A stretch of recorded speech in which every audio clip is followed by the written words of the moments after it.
Now I will be talking about something we did not learn about in class, but I think is extremely important to this time period, and that is the origin of species theory.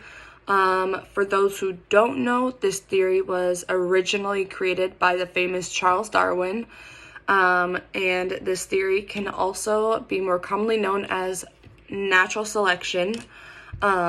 This book is considered to be like the starting ground for a lot of the evolutionary biology and a lot of science. In this case, it challenged a lot of people's ideas and beliefs at the time, because obviously this was big news and it made people do a lot of rethinking. This theory was actually published in 1859, and it basically explains that the numerous traits and adaptations that make species different from each other also explain how species evolved over time and gradually diverged.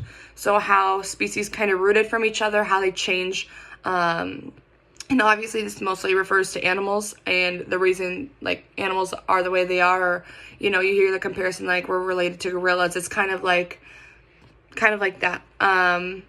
But it also talks about how natural selection is the process in which organisms better suited for the environment will obviously survive, where those who have traits that are poorly suited for an environment do not live. I mean, it's pretty self-explanatory. We learn about it in science classes still today, so it's very important. And at the time, this strayed away from how people thought that we were created by God, everything was created by God.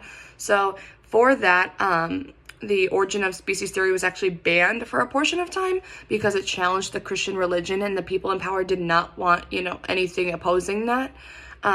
So it changed the world of science forever, and honestly religion, because it changes the way that people looked at religion. And is there really a God? Is it created by science? And this is still one of the biggest debates of all time.